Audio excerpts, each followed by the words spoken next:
നമസ്കാരം. പാലക്കാട് നിയമസഭാ ഉപതെരഞ്ഞെടുപ്പിൽ വോട്ടർമാർ വിധി എഴുതുകയാണ്. രാവിലെ 7 മണിക്ക് തന്നെ പോളിംഗ് ആരംഭിച്ചു. മികച്ച പോളിംഗാണ് ആദ്യ മണിക്കൂറുകളിൽ രേഖപ്പെടുത്തുന്നത്. 3 മുന്നണികളും തികഞ്ഞ വിജയപ്രതീക്ഷയിലാണ്. അവസാന മണിക്കൂറുകളിലും ചില ചടുലമായ രാഷ്ട്രീയ നീക്കങ്ങൾ നടക്കുന്നുണ്ട്. അതിലേറ്റവും പ്രധാനപ്പെട്ടത് കോൺഗ്രസിലേക്ക് അടുത്തിടെ കടന്നു വന്ന സന്ദീപ് വാര്യരുടെ ഒരു സന്ദർശനമാണ്. ഇന്ന് രാവിലെ അദ്ദേഹം സമസ്ത കേരള ജംഇയ്യത്തുൽ ഉലമയുടെ സംസ്ഥാന അധ്യക്ഷൻ ജിഫ്രി മുത്തുക്കോയ തങ്ങളുമായിട്ടാണ് കൂടിക്കാഴ്ച നടത്തിയത്. അതിന് നിലവിലെ സാഹചര്യത്തിൽ വലിയൊരു രാഷ്ട്രീയ പ്രാധാന്യമുണ്ട്. കഴിഞ്ഞ ദിവസമാണ് സമസ്തയുടെ മുഖപത്രമായ സുപ്രഭാതം, ഒപ്പം തന്നെ AP സുന്നി വിഭാഗത്തിൻ്റെ മുഖപത്രമായ സിറാജിലും LDFിൻ്റെ ഒരു പരസ്യം വരുന്നത്. സ്ഥാനാർത്ഥിക്ക് വേണ്ടിയുള്ള പരസ്യമാണെങ്കിൽ പോലും അതിൽ ഏറിയ പങ്കം ചെലവഴിച്ചിരിക്കുന്നത് കോൺഗ്രസിലേക്ക് എത്തിയ സന്ദീപ് വാര്യർ മുൻകാലങ്ങളിൽ നടത്തിയ അദ്ദേഹത്തിൻ്റെ ചില പരാമർശങ്ങളും ഒക്കെ ചൂണ്ടിക്കാട്ടി ഒരു പ്രത്യേക വിഭാഗത്തിൽ വെറുപ്പും വിദ്വേഷവും സന്ദീപിനും അദ്ദേഹം വന്നു ചേർന്ന പ്രസ്ഥാനമായ കോൺഗ്രസിനുമെതിരെ സൃഷ്ടിക്കുക എന്നതായിരുന്നു. അതിൽ അവർ എത്രത്തോളം വിജയിച്ചു എന്നത് വോട്ടെണ്ണൽ ദിനത്തിൽ മാത്രമേ നമുക്ക് മനസ്സിലാവുകയുള്ളൂ.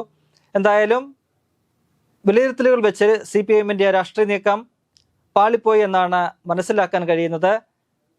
ആ ഒരു പശ്ചാത്തലത്തിലാണ് ഇന്ന് ഇതേ സമസ്ത കേരള ജംഇയ്യത്തുൽ ഉലമയുടെ സംസ്ഥാന അധ്യക്ഷൻ ജിഫ്രി മുത്തുക്കോയ തങ്ങളുമായിട്ട് സന്ദീപ് വാര്യർ തന്നെ കൂടിക്കാഴ്ച നടത്തുന്നത്.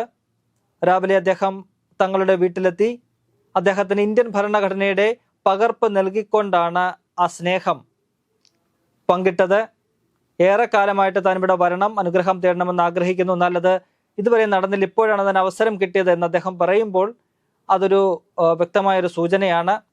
ഒപ്പം തന്നെ തങ്ങൾ വളരെ സ്നേഹത്തോടു കൂടിയാണ് സന്ദീപ് വാര്യരെ സ്വീകരിക്കുന്നത്. നന്മ ചെയ്യുന്ന എല്ലാവരെയും തങ്ങൾ സ്വീകരിക്കുമെന്ന് അദ്ദേഹം പറയുന്നുണ്ടൊപ്പം സമസ്തയെന്നും മതേതരത്വത്തിനൊപ്പം നിലനിന്ന പാർട്ടിയാണ്. വിഭാഗീയമായ പ്രവർത്തനങ്ങൾ ഒരു കാലത്തും സമസ്തയുടെ ഭാഗത്തു നിന്നും ഉണ്ടായിട്ടില്ല എന്ന് അദ്ദേഹം പറയുന്നു. അതായത് അതും ആ പ്രസ്താവനയിലും ചില കാര്യങ്ങൾ വരികൾക്കിടയിൽ നമുക്ക് വായിച്ചെടുക്കാം. വിഭാഗീയമായ ഒരു പ്രവർത്തനങ്ങൾക്കും സമസ്ത ഇതുവരെ കൂട്ടുനിന്നിട്ടില്ല എന്ന് പറയുമ്പോൾ ഇന്നലത്തെ പരസ്യം ഉൾപ്പെടെയുള്ള കാര്യങ്ങൾക്കുള്ള മറുപടി കൂടി അത് ആവുകയാണ്. ഇന്നലെ തന്നെ ആ പത്രവുമായി ബന്ധപ്പെട്ട പത്രത്തിലെ പരസ്യത്തിൽ തങ്ങൾക്ക് യാതൊരു ബന്ധവുമില്ല എന്ന് അദ്ദേഹം വ്യക്തമാക്കിയതാണ്. എന്തായാലും ഇന്ന് ഈ ഒരു കൂടിക്കാഴ്ച നടക്കുമ്പോൾ അത് രാഷ്ട്രീയമായ ചില സൂചനകൾ കൂടി നൽകുന്നു. ഏതെങ്കിലും തരത്തിൽ തനിക്കെതിരെ ഈ പറയുന്ന ന്യൂനപക്ഷങ്ങൾക്കിടയിൽ എന്തെങ്കിലും ഒരു അതൃപ്തിയോ അസഹിഷ്ണുതയോ വല്ലതും ഉണ്ടായിട്ടുണ്ടെങ്കിൽ അത് ഇല്ലാതാക്കുക. ജിഫ്രി മുത്തുക്കോയ തങ്ങളെ പോലെ ഒരു മതപണ്ഡിതനെ കണ്ട് അദ്ദേഹത്തിന് അനുഗ്രഹം വാങ്ങി അദ്ദേഹവുമായിട്ട് താൻ ഇടപഴകുന്നു, അല്ലെങ്കിൽ അദ്ദേഹത്തെ കണ്ട് അദ്ദേഹം തന്നെ സ്വീകരിക്കുന്നു എന്ന് കാണുമ്പോൾ അത് ആ സമൂഹത്തിന് കൊടുക്കുന്ന ഒരു സന്ദേശം അത് വളരെ വലുതാണെന്ന് അദ്ദേഹവും കോൺഗ്രസും തിരിച്ചറിഞ്ഞിട്ടുണ്ട്. ആ തരത്തിൽ നടത്തിയ ഒരു നീക്കമായിട്ട് ഇന്നത്തെ ദിവസം അതിനെ രാഷ്ട്രീയമായി നമുക്ക് വ്യാഖ്യാനിക്കാവുന്നതാണ്. എന്തായാലും സമസ്ത വലിയ ഒരു പ്രസ്ഥാനമാണ്, സൂര്യ തേജസ് നിലകൊള്ളുന്ന പ്രസ്ഥാനമാണ് സമസ്ത എന്നാണ് സന്ദീപ് വാര്യർ പ്രതികരിച്ചത്. ഇവിടെ വരാനും അദ്ദേഹത്തിന് അനുഗ്രഹം വാങ്ങാനും കഴിഞ്ഞത് വലിയ ഭാഗ്യമായിട്ടും സന്തോഷവുമായിട്ടും കാണുന്നുവെന്ന് സന്ദീപ് വാര്യർ പറയുന്നുണ്ട്. ഒപ്പം തന്നെ ഇന്ന് UDF സ്ഥാനത്ത് രാഹുൽ മാങ്കൂട്ടത്തിൽ പറഞ്ഞത് സന്ദീപിന്റെ വരവിൽ ഏറ്റവും അധികം സന്തോഷിക്കുന്നത് ന്യൂനപക്ഷങ്ങളാണ്.